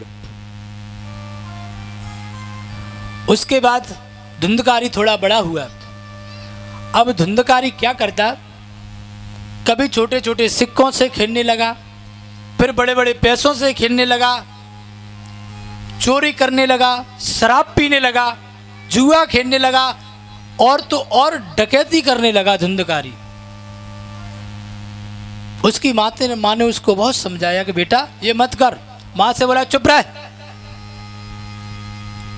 मैं जो कर रहा हूं अपने लिए कर रहा हूं, जो कर रहा हूं अच्छा कर रहा हूं, तुम कौन होती हो मुझे रोकने वाली? उसकी माँ ने, धुंधली ने बहुत समझाया। उसने कहा कि बेटा इससे तो तुम्हारा पुत्र नहीं होता तो अच्छा रहता, ऐसा पुत्र ना हो तो ही अच्छा है। कि जो गलत काम करने के बाद अगर माता पिता की बात ना माने, कोई अगर गलती से कोई कार्य कर दे, माता पिता मना कर दे कि बेटा आज समाज के लोग इसमें हमारी नीच होती है, लोगों ने आकर के बताया कि तुम्हारा बेटा बिगड़ रहा है, अगर तुम ऐसा ना करो तो, अगर बेटा अगर माँ बाप पे चिल्लाता है तो वो पुत्र नहीं कुपुत्र कहलाता है। धुंधकारी ने नहीं माना। एक दिन उसकी माता जो धुंधली थी दुखी होकर के कुआं में कूद गई और आत्महत्या कर ली। गोकर्ण जी महाराज ने सोचा कि इसने तो मेरे घर को नरक बना दिया है। वेश्याओं को 5-5 वेश्याओं को रखने लगा, घर में शराब पीने लगा। आत्मदेव पंडित जी वहां से सीधे वन की ओर चले गए कि ले बेटा तू ही रहे यहाँ पर, मुझे नहीं रहना है। मुझे क्या पता था कि संत ने मुझे प्रसादी दी, मैं तेरे लिए करने के लिए गया था, लेकिन वो संत की प्रसादी नहीं थी। संत की प्रसादी सुनोगे तो आप धन्य हो जाओगे। संत ने जो प्रसादी दी गाय को खिलाई थी, और उससे एक सुंदर पुत्र प्राप्त हुआ जिसका नाम था गोकर्ण। मन के हारे हार है, मन के जीते जीत। इधर जब गोकर्ण जी महाराज को पता चला कि मेरे पिताजी यहाँ जंगल में चले गए हैं, उन्होंने जाकर के पिताजी को समझाया कि पिताजी अगर जंगल में जाने से भगवान मिल जाते तो कितने पशु पक्षी हैं जो जंगल में रहते हैं, आप चिंता ना करें, आप बिल्कुल चिंता ना करें और उसका उपाय होगा। लेकिन धुंधकारी जैसा पुत्र अगर किसी के घर में पैदा हो जाए तो पूरे घर को नरक बना देता है। धुंधकारी ने क्या किया कि 5-5 वेश्याओं को साथ में रखने लगा, और एक बार क्या किया, जहां नगर था उस नगर में रहता उसी के राजा के यहाँ चोरी करने के लिए चला गया। राजा के यहाँ से चोरी करके लाया धुंधकारी। 5-5 वेश्याओं ने सोचा कि देखो आज नहीं तो कल राजा को पता चलेगा और इसका हमको दंड मिलेगा, ऐसा करते हम धुंधकारी को ही मार देते हैं। धुंधकारी सो रहा था और 5 वेश्याओं ने आग के अंगारे और धुंधकारी के गले में डाल दिए, जिससे धुंधकारी की मृत्यु हो गई। धुंधकारी की भी मृत्यु हो गई। एक बार गोकर्ण जी महाराज अपने उसी घर में आए थे जिसमें धुंधकारी रहता था। जैसे ही घर में आकर के बैठे पूजा करने के लिए हुए, तो जैसे ही गोकर्ण जी महाराज बैठे तो कभी भेड़ की आवाज़ आवे, कभी शेर की आवाज़ आवे, कभी हाथी की आवाज़ आवे, बड़ी बड़ी तरीके की आवाज़ आती थी। गोकर्ण जी महाराज ने कमंडल से जल लिया और जल लेकर के छींटा मार दिया कि कौन हो आप श्रीमान, आपका क्या परिचय, आप क्यों बार बार ऐसी आवाज़ कर रहे हो, कभी भेड़ बन के आवे, कभी बकरी बन करके आवे। तो तुरंत धुंधकारी वहां प्रकट हो गए, बोले कि अहम भ्राता त्वदीयोऽस्मि धुंधकारी नामतः, कि भैया मैं आपका भाई हूँ धुंधकारी। कि धुंधकारी तुम? कि हाँ भैया। कि तुम प्रेत बनकर के पड़े हो? कि हाँ भैया मैं प्रेत बनकर के पड़ा हूँ। अरे तुम्हारे नाम से तो मैंने गया में श्राद्ध कर दिया था। कि भैया मेरा मोक्ष नहीं हुआ। कि भैया आप इसका कुछ उपाय करो, और मैं प्रेत योनि में पड़ा हूं। प्रेत योनि जानते हैं? प्रेत योनि का मतलब होता है कि जो हमारे प्रेत होते ना, प्रेत। एक बार क्या हुआ कि एक जगह में गया था कथा करने के लिए, तो उसके प्रेत किसी की शीशी की डिब्बी होती है उसमें बंद थे। बेचारे बहुत परेशान थे, उन्होंने सपने दिए लेकिन घर वालों ने लापरवाही कर दी। ऐसे ही धुंधकारी प्रेत योनि में पड़ा था, उसको मोक्ष नहीं मिल रहा था। गौकट जी महाराज ने कहा कि भैया तू चिंता मत कर, मैं तेरा मोक्ष की उपाय करूंगा। गौकट जी महाराज ने श्रीमद् भागवत का प्रारंभ कर दिया और एक सप्त ग्रंथि बांस बगल में गाड़ दिया, जो यहाँ पर गड़ा हुआ है ये रहा। इसमें प्रेत आकर के बैठ कर के कथा सुनता है। हजारों लोगों की भीड़ इकट्ठी होगी। पहले दिन की कथा हुई, दूसरे दिन की कथा हुई। पहले दिन की कथा हुई तो जो सप्त ग्रंथि बांस था, तो पहली गांठ थी वो चटक गई, टूट गई। फिर दूसरे दिन की कथा हुई तो दूसरी गांठ टूट गई। क्योंकि हर किसी के जो प्रेत होते हैं वो सप्त ग्रंथि बांस में बैठ कर की कथा सुनते, उनका यही एक मोक्ष होता है। जिनके प्रेत उनको मोक्ष नहीं मिलता है, भागवत से उनके प्रेतों को मोक्ष मिल जाता है। ऐसे ही करके 7 दिन तक कथा हुई और 7 गांठ टूट करके, और आकाश से विमान आया, धुंधकारी विमान में बैठ करके चला गया, उसका उद्धार हो गया। अब सभी लोग वहां बैठे हुए थे, उन्होंने कहा कि महाराज ये हमारी बात समझ में नहीं आई कि यहाँ हजारों लोगों ने कथा सुनी लेकिन विमान केवल एक धुंधकारी के लिए आया, ऐसा क्यों? तो गौकट जी महाराज ने कहा कि इसमें भी आपके भेद हो गया। कि क्या? कि श्रवणस्य विभेदेन फल भेदोत्र संसिता। कि देखिए आपके सुनने में भेद हो गया। आप लोगों ने कथा को श्रवण किया लेकिन आपके सुनने में भेद हो गया, और धुंधकारी ने कथा को श्रवण किया और उनके लिए विमान आया। कि कैसे? हम कुछ समझे नहीं। ध्यान से सुनना, बड़ी समझने की बात है। उन्होंने कहा कि भागवत को कभी भी सुनना नहीं चाहिए, भागवत को पीना चाहिए। तभी तो बोलते हैं कि पिबत भागवतम रसमालयम। सुनना किसे कहते हैं? कि इधर से सुना और इधर से निकाल दिया। देखो सुनना, आप लोगों को मैं कथा श्रवण करा रहा हूँ, तुम जब तक यहाँ बैठे आपके दिमाग में कोई अच्छी बात बैठ गई और यहाँ से जाकर के तुमने अगर छोड़ दिया तो वो तुम्हारा सुनना हो गया। पिबत भागवतम रसमालयम, यानी पीना वो हो गया कि तुमने यहाँ सुनी, उसका चिंतन किया और अपने हृदय में बिठाई, तो वो तो हो गया पीना। एक बार क्या हुआ, एक मूर्तिकार था, उसने 2 मूर्ति बनाई पीतल की। कितनी बनाई? 2। एक कोई बेचारा खरीदने वाला आया, उसने कहा कि भैया ये मूर्ति कितने की है? कि ये मूर्ति है 100 रुपये की, और ये मूर्ति है 1000 रुपये की। वो बोला ये मूर्ति में सोना है? कि ना, इसमें पीतल है।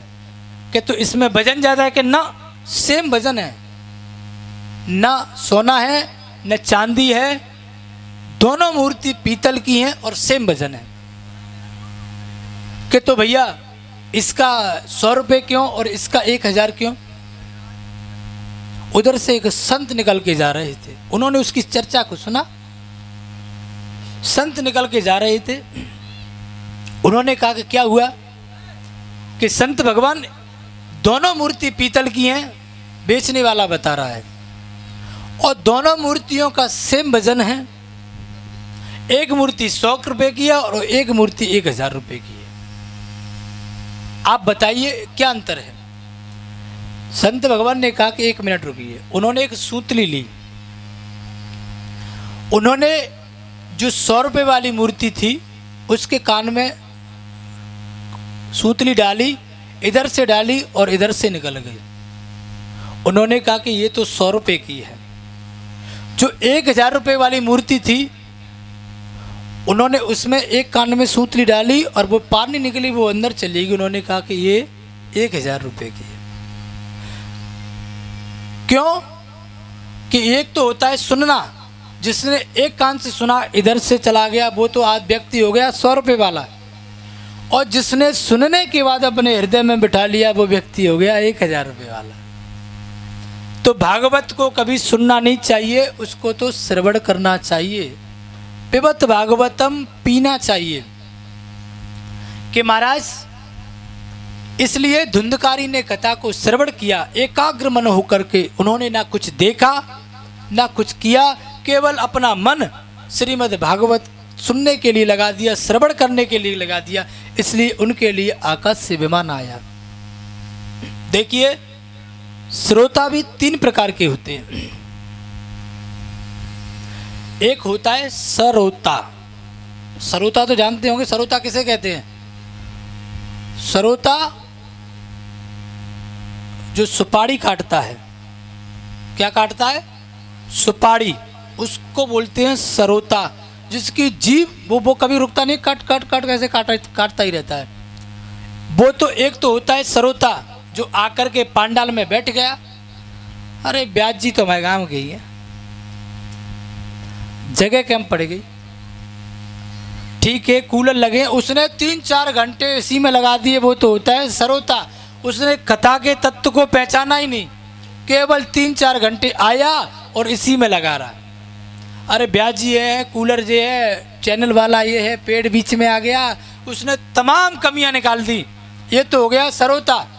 और एक होता है सोता, जो बढ़िया कूलर के सामने बैठ गया, बन गया आज मुझे ड्यूटी नहीं जाना है, कूलर के सामने बैठ गया और आँख बंद करके सो गया।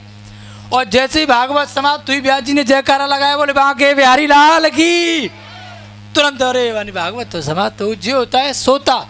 लेकिन भैया याद रखना, ना भगवान सरोता को मिलते हैं और ना सोता को मिलते हैं, भगवान केवल श्रोता को मिलते हैं। तो श्रोता भी 3 प्रकार के होते हैं। इधर धुंधकारी का उद्धार हुआ। गौकर जी महाराज ने धुंधकारी के लिए श्रीमद् भागवत का आयोजन रखा और उनके लिए विमान आया और वो प्रेत योनि से छूट गए। ये तो हुई आज की माध्यम की कथा। कल से प्रथम स्कंद प्रारंभ होगा। लेकिन देखिए कुछ नियम हैं श्रीमद् भागवत के। जिन माताओं बहनों ने कलश उठाए हैं वो सुबह आकर के यहाँ 1 से 8 भागवत जी की परिक्रमा करें। सुबह शाम आकर के दीपक जलाएं, फिर उसके बाद हवन करें, पूजा करें। और 7 दिन तक जिन माताओं बहनों ने कलश उठाए हैं, अगर कोई किसी से लड़ गया या ऊंची आवाज़ में बोल गया या क्रोध कर गया तो उनकी जो 7 दिन की तपस्या है, भक्ति है, वो बेकार हो जाएगी। 7 दिन तक उनको ना किसी से लड़ना है ना झगड़ना है, बिल्कुल मौन रहना है। अगर कोई आकर के दे भी जाए तो बोल देना कि अभी तो ब्याज जी ने मना किया है, 7 दिन के बाद तुझे बताएंगे कि इसका क्या परिणाम होता है। परीक्षित जी यहाँ सुबह 7-8 बजे से भी पंडित जी बता देंगे, पूजा हुआ करेगी। उसके बाद हवन के बाद जाओ बाल भोग करने के लिए जाओ। फिर 12 बजे 12 से 5 कथा है, और 5 नहीं 6-7 जब तक कथा में आनंद आए तब तक कथा है। अपने ब्याज जी, अपने टेंट, और ये संगीत वाले भी अपने ही हैं, यही है मेरे, और दुनिया में मेरा कोई नहीं है। ये बेचारे 7, 6, 5, 12 जब तक आनंद आए कथा में कथा सुनो। परीक्षित जी भी अपने नियम से रहेंगे थोड़ा, उनके नियम पंडित जी महाराज उनको बता देंगे। कलश वाली कन्याएं कल जो से परिक्रमा लगाए, उसके बाद जो उनकी श्रद्धा है उस तरीके से परिक्रमा लगाएं और अपना विशेष रूप ध्यान देना जो बताया है 7 दिन तक। अगर मैंने सुन लिया कि मैंने देख लिया, मैं मंच पर बैठ करके झूठ नहीं बोलूँगा, मैं आकर के तुरंत मंच पे बोल दूँगा कहीं लड़ रही थी, क्योंकि मैं कहीं विदेश का नहीं हूँ, मुझे सबके नाम पता है, सबको मैं जानता हूँ। लड़ना तो बिल्कुल नहीं है 7 दिन तक। और देखिए कल से टाइम से स्नान आदि से निवृत्ति होकर के और व्यवस्था पर ध्यान रखें। कमेटी वाले जो कार्यकर्ता हैं, भक्ति छाया सेवा समिति के जो कमेटी वाले हैं, बेचारे बच्चे, मित्र मंडल, भक्तजन विशेष रूप से लोगों की अतिथि का सत्कार करें और एक भी चीज़ की कमी नहीं रह जाए, तुरंत व्यवस्था करें। ये नहीं कि मैं आ गया जब जनरेटर चालू हो रहा है, मैं आ गया जब हाँ पंखा तो रह गया और ब्याज जी बैठ गए, ये कुछ नहीं सुनना। अब तक हो गया, अब आगे से ध्यान रखना। आइए एक भजन कीर्तन कर लेते हैं, उसके बाद फिर आरती। राधे राधे।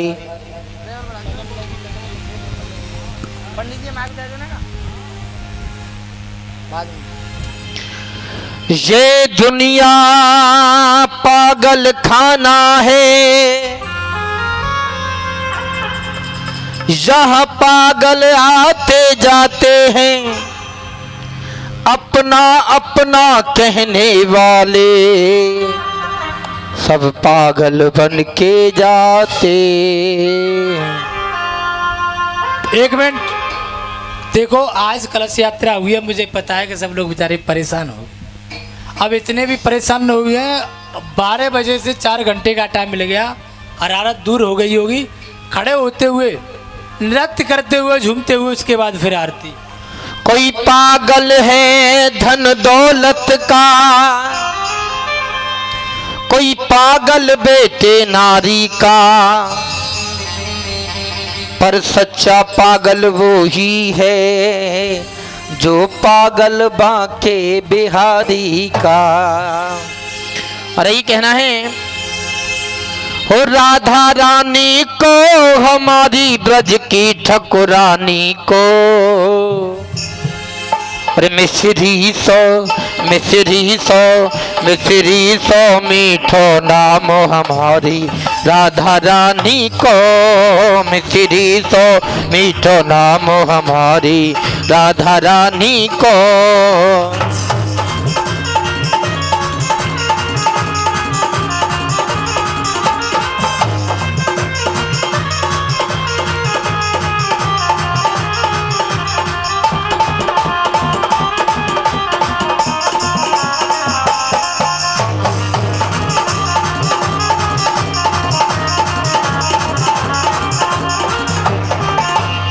राधा रानी को हमारी ब्रज की ठकुरानी को, राधा रानी को हमारी ब्रज की ठकुरानी को। और ऐसे में एक बार सभी हाथ उठाइए, पीछे वालों जरा जोर लगा लो और हाथ उठा के मिश्री सो मीठो नाम हमारी राधा रानी को।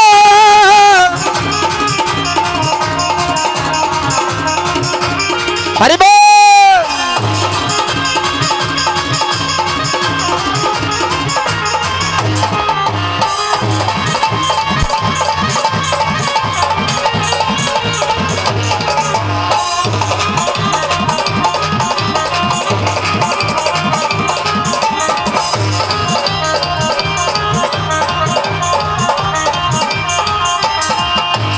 बाबा है ब्रसभान कुंवर की मैया कीर्ति, बाबा है ब्रसभान कुंवर की मैया कीर्ति। और कहा है, कर्म बिगड़े संभल जाते तो बात कुछ और होती, कर्म बिगड़े संभल जाते तो बात कुछ और होती। दर्द इस दिल के मिट जाते तो बात कुछ और होती। यूं तो आते हैं लोग दुनिया में जीने और मरने के लिए, मगर हे कन्हैया तेरी चौखट पे मर जाते तो बात कुछ और होती।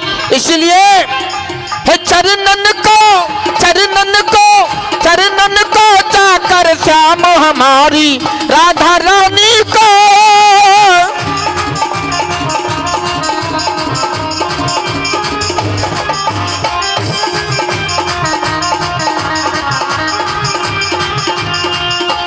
ताली बजाते हुए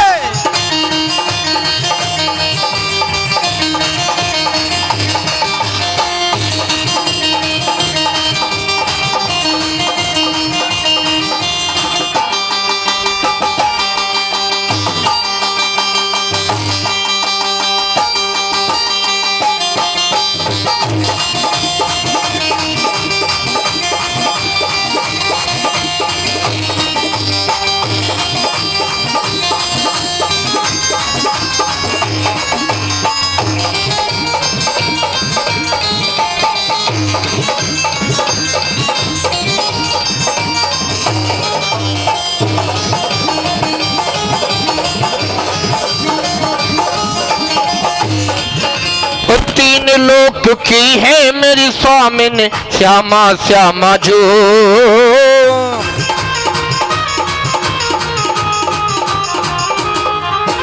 तीन लोक की है मेरी राधा सामने श्यामा जो। और चरणन को ब्रज में बरसानो का मोह हमारी राधा रानी को।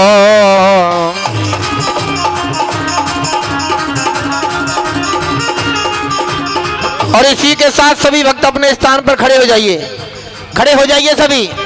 आरती का समय हो गया है और ताली बजाते हुए आनंद लेते हुए हरि बोल।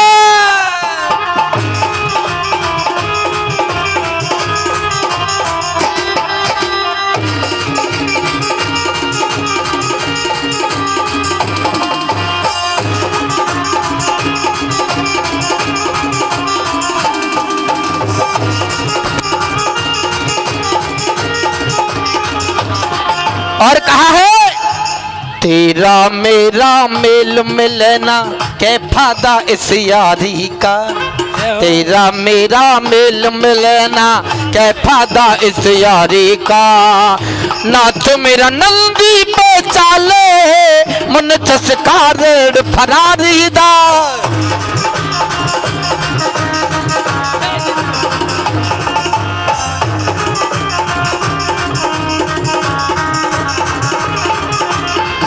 और जो कन्हैया के दीवाने हैं एक बार हाथ उठाइए सभी। अपने अपने पड़ोसी की कसम है जो हाथ नहीं उठाएगा। परीक्षक जी ध्यान रखना और ताली बजाते हुए। तेरा मेरा मेल मिलना क्या फायदा इस यारी का। जय हो। हेलो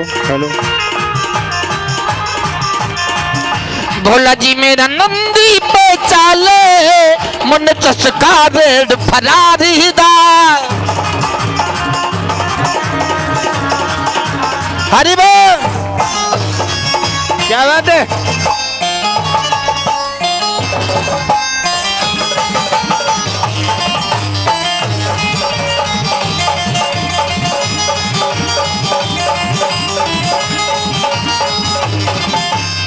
नैना कजरा रे शाम के नैना कजरा रे शाम के नैना कजरा रे। और शाम के नैना कजरा रे सखीर में जादू सोडा रे।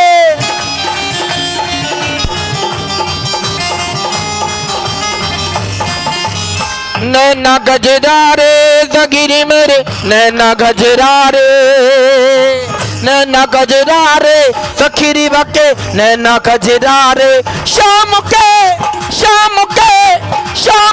नैना गजरा रे सखीरी बप जादू सोडा रे।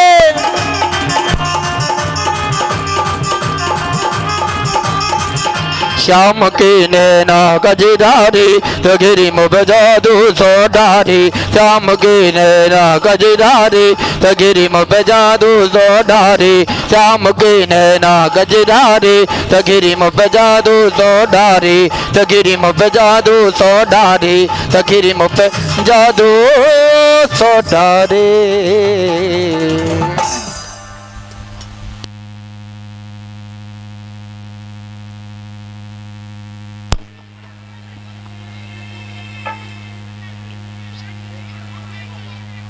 ओम ज्वालामल्ले नमः रत्नेश्वरी नमः गन्धक्षपुष्पाणि समर्पयामि। ओम चंद्रमा मनसो जात चक्षोः सूर्यो अजायत सूत्राद् वायुश्च प्राणश्च मुखाद् अग्निरजायतः। राधे जय श्री राम।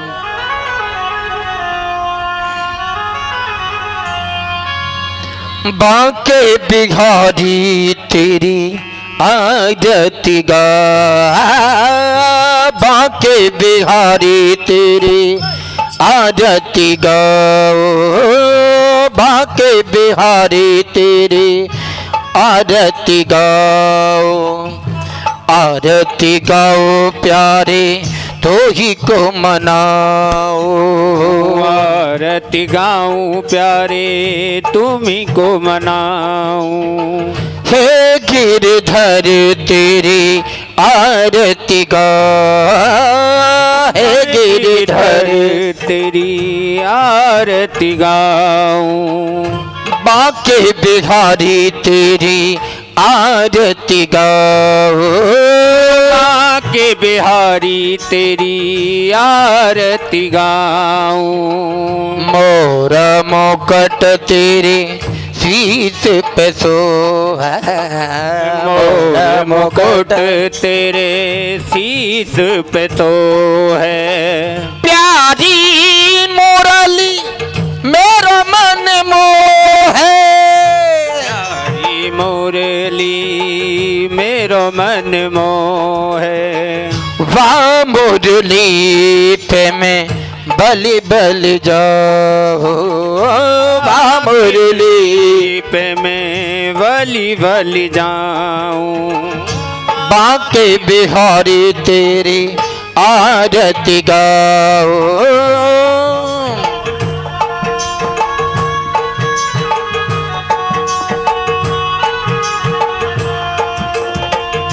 चरणों से निकली है गंगा प्यारी चरणों से निकली है गंगा प्यारी। जिसने सारी दुनिया तारी जिसने सारी दुनिया तारी। उन चरणों में मैं शीश नवाऊं उन चरणों में मैं शीश नवाऊं।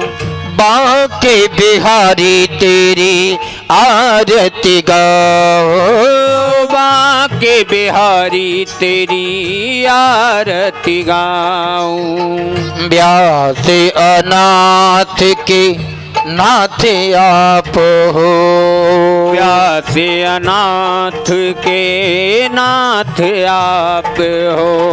सुख दुख जीवन प्यारे साथ आप हो सुख दुख जीवन प्यारे साथ आप हो। युगल छवि के मैं दर्शन पाओ युगल छवि के मैं दर्शन पाऊं। हे गिरधर तेरी आरती गा हे गिरधर तेरी आरती गाऊं। संग सो है व्रत भान दुलारी संग सो है व्रत भानु दुलारी। ललिता दिक सब सखियां प्यारी ललिता दिक सब सखियां प्यारी। बास सदा दावन पाओ, वास सदा वृंदावन पाओ। चरण कमल की सेवा दीजिए, चरण कमल की सेवा दीजिए। सेवक जान शरण रख लीजिए, सेवक जाने शरण रख लीजिए। युगल छवि को मैं मन में बसाऊं, युगल छवि को मैं मन में बसाऊं। बांके बिहारी तेरी आरती गाओ, बांके बिहारी तेरी आरती गाऊं। हे गिरधर तेरी आरती गाओ, हे गिरधर तेरी आरती गाऊं। हे गिरधर तेरी आरती गाओ, हे गिरधर तेरी आरती गाऊं। बांके बिहारी तेरी आरती गाओ, बांके बिहारी तेरी आरती गाऊं। हे आरती गाओ जो को मनाओ, आरती गाऊं प्यारे तुमको मनाऊं। इस सोने गरम का क्या कहना, इस सोने गरम का क्या कहना, दर पे जो संभाली आते हैं। इस सोने गरम का क्या कहना, इस सोने गरम का क्या कहना, इस ताने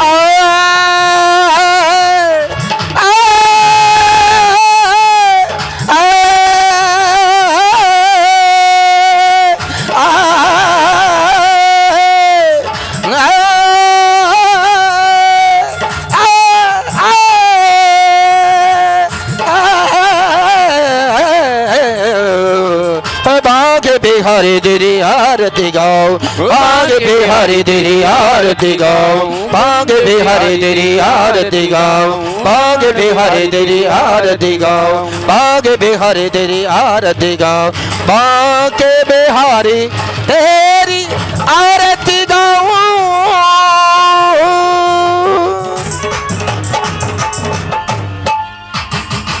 बोलिए वृंदावन बिहारी लाल की।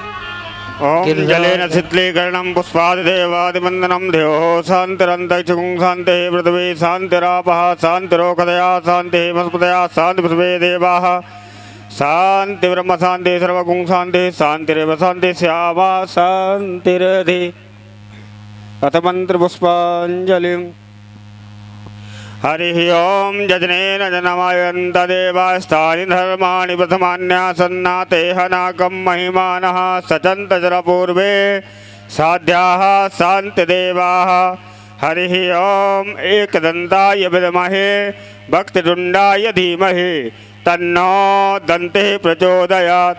हरिः ओम नन्दनन्दनाय विद्महे यशोदानन्दनाय धीमहि तन्नो श्रीकृष्णः प्रचोदयात्। सेवन्ति कामकुलजं भगवाटलाब्जे पुन्नागजाति करवेलरसालपुष्पै बिल्वप्रभाव तुलसी दलमञ्जलिभिः तुम पूजयामि जगदीश्वर मे प्रसीदा। नाना सुगंधि पुष्पाणि यथा कालोद्भवानि च पुष्पाञ्जलिर्मया दत्ता ग्रहण परमेश्वरा। अंजलि मेले कर सुमन मन में श्रद्धा भाव पुष्पांजलि अर्पण करो सिदेव करो स्वीकार। श्री वृंदावन बिहारी लाल की जय। बोलो भागवत महापुराण की तो सतगुरुदेव भगवान की जय। आज के आनंद की जय। धर्म की जय हो। अधर्म का नाश हो। प्राणियों में भावना हो। विश्व का कल्याण हो। गौ माता की जय हो। बस्ती नगर की जय हो। जय जय श्री श्री राधेश। जय जय श्री राधेश। जय जय श्री राधेश। नमः पार्वती पते हर हर महादेव शंभो।